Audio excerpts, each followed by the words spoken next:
The historic Rosewood district sits like a strange time capsule nestled within the modern pulse of the city. Cobblestone streets worn smooth by decades, red brick buildings with ivy-covered walls, wrought iron lampposts that flicker with amber light. Everything creates a space that seems disconnected, where time doesn't flow but simply settles like dust. A few old gas-style street lamps still hang from Victorian porches, occasionally lit at night as if to remind someone of something from the past. The residents here live quietly, privately, like their old row houses. They don't care for small talk, and they especially dislike strangers. But if anyone stays long enough, they'll begin to hear whispers, soft ones, as if they're just jokes. Don't feed the black cat. It doesn't have a shadow, you know. Anyone who feeds it dreams of old things that night, things they thought they'd forgotten. They're talking about a black cat. It wanders the narrow alleys every moonless night, never making a sound, never reflecting in mirrors or casting shadows under streetlights. People call it the Shadowless night cat. No one knows where it came from, and no one dares get close. Legend says it doesn't bite or scratch, it just watches. But that's enough. Some people have looked into its eyes and then vanished. No one ever found the bodies. Their houses were quickly boarded up, as if no one had ever lived there. And then a newcomer arrived. Charlie.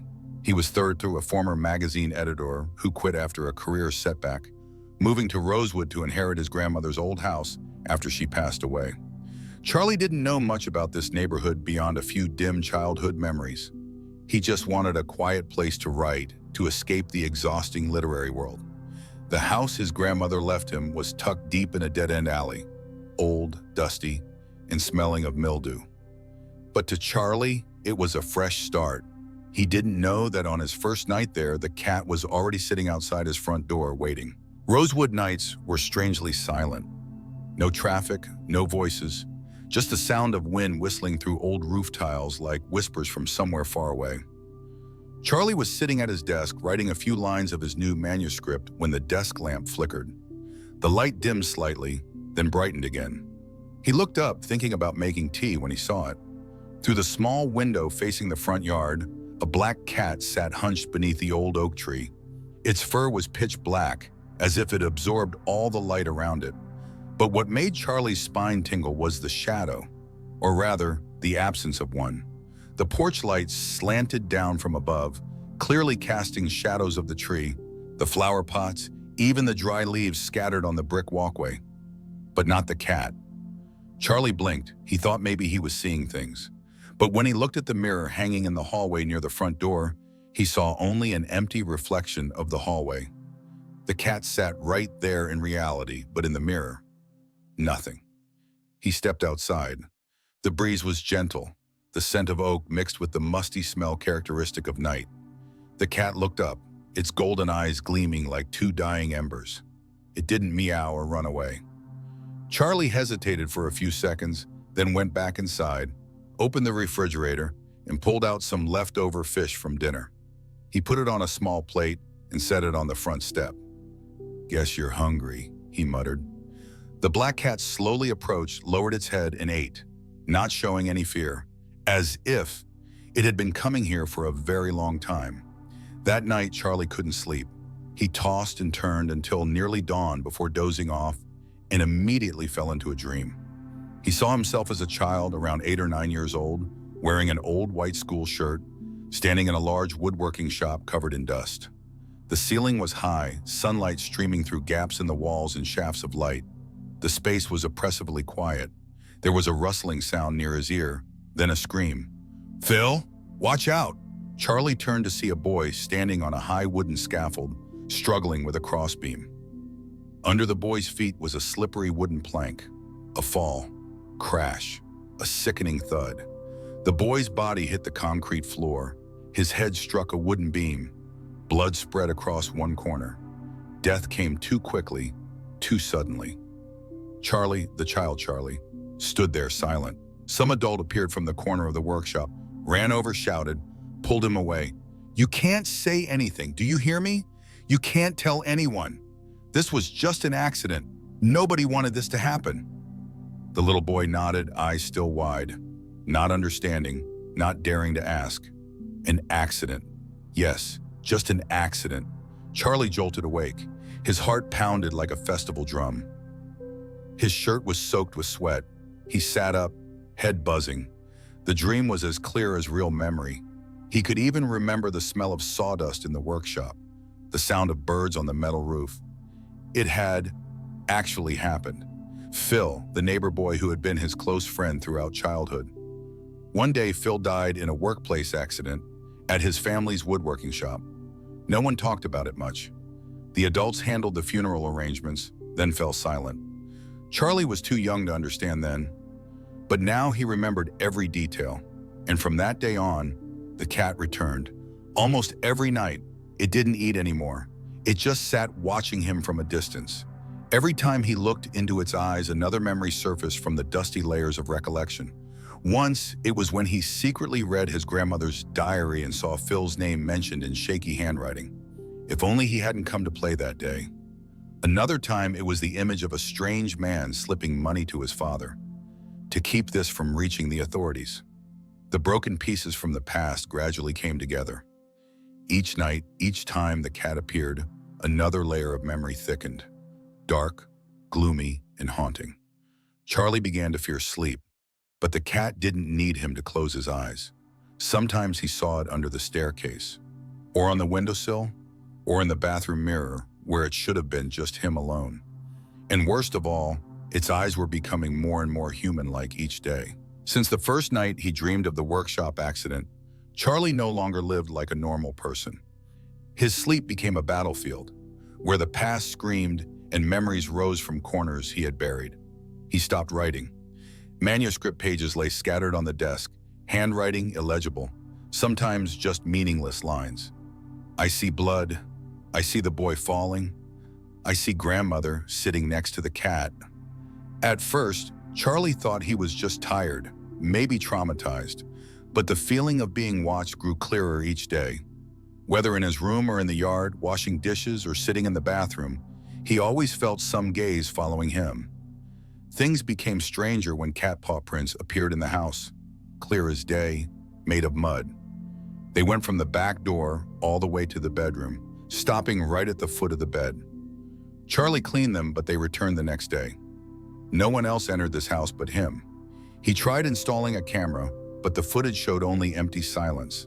No cat, no movement. Only once at 2:47 a.m., the camera suddenly glitched for a few seconds, then recorded the bathroom mirror, spontaneously cracking in half. He brought a plate of food to the door, this time not setting it down but shouting, "What do you want?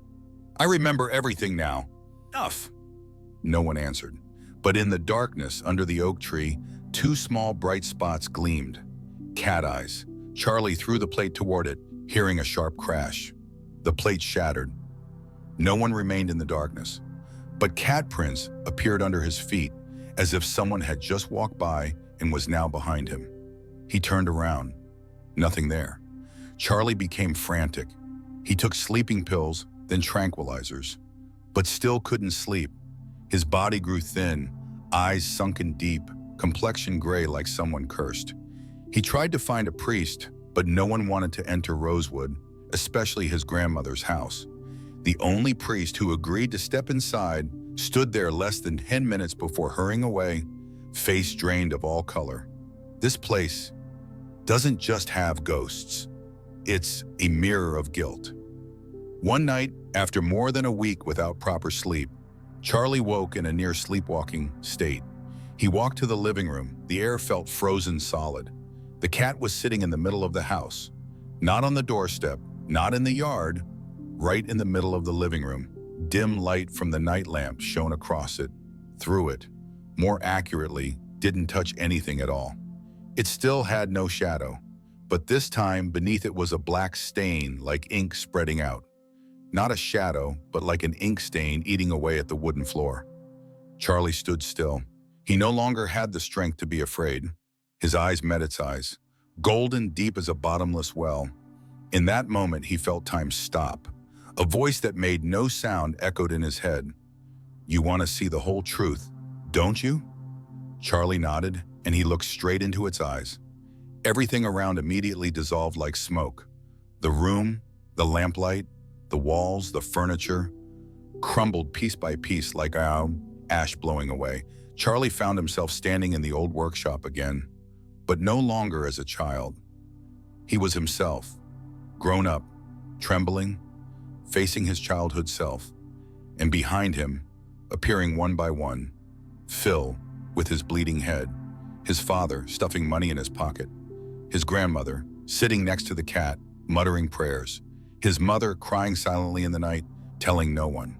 All memories mixed together, and at the center sat the cat, silent, like an unchanging witness. You have seen. Now you no longer belong to this place. The next morning, a neighbor named Mrs. Henderson walked by and saw Charlie's door wide open. She called out, but no one answered. Thinking something was wrong, she called the police. When they entered the house, everything was intact. Lights still on, the kettle still warm, the unfinished manuscript still open on the desk. Only Charlie was no longer there. No signs of struggle, no blood, no papers taken away, phone, wallet, keys, everything left on the table. As if he had just stood up while drinking tea and evaporated from this world. People said he moved away suddenly, but no one saw a moving truck. No one heard doors closing. One night, a few weeks later, Mrs. Henderson accidentally looked through her window while going to the bathroom. On the windowsill of that empty house, the black cat was sitting. No shadow, no sound, but it turned to look at her. Mrs. Henderson immediately pulled the curtains, trembling as she recited Buddhist prayers. From that day on, no one dared enter that house again. They left it empty, dusty, dry leaves scattered like ruins. And the legend of Rosewood gained another warning. If you see a black cat without a shadow, don't look into its eyes. Or don't feed it. 3 months after Charlie disappeared, house number 14 at the end of Rosewood Alley was posted for rent again. The surrounding residents didn't dare approach, but the landlord, someone from far away who only cared about having tenants, quickly agreed to rent to a young college student. Her name was Anna, 22 years old, majoring in historic preservation. She came to Rosewood for an internship, photographing and documenting old buildings in the historic district. Anna knew nothing about the cat legend. She had no relatives to warn her, only knew that the house she rented was unusually cheap. Probably because it's old, she thought. I'm only staying a few months. Anna was the type who loved animals. On her first afternoon moving in, while arranging books on shelves, she heard a soft meow from the backyard. Going outside, she saw a black cat sitting silently at the bottom of the back steps. Thin, fur disheveled, golden eyes sparkling in the shadows. She smiled. Hungry? Wait a moment. Anna went inside, grabbed some dried fish from her snack bag, put it on a small plate, and brought it out. The black cat slowly approached, eating without a sound. She didn't notice that. It cast no shadow in the afternoon sun. That night, Anna slept early. Everything was peaceful. She hadn't dreamed of anything yet. But in the corner of the room near the window, a pair of golden eyes silently watched her. On the third day, while brushing her teeth, Anna looked up at the mirror. She jumped slightly. In the mirror was herself. Hair in a high ponytail, simple t-shirt, but empty space behind her. She turned around. The black cat was sitting on the windowsill, tail wrapped neatly around its legs. Anna glanced at the mirror again. Only herself. No cat. She frowned, turned back around. The cat was still there. Its eyes looked straight at her, unblinking. That night, Anna dreamed. In the dream, she saw herself as a child, standing in a long, dim hallway, red brick walls covered in ivy. Crying sounds echoed from a locked room. Her hand held a key, trembling.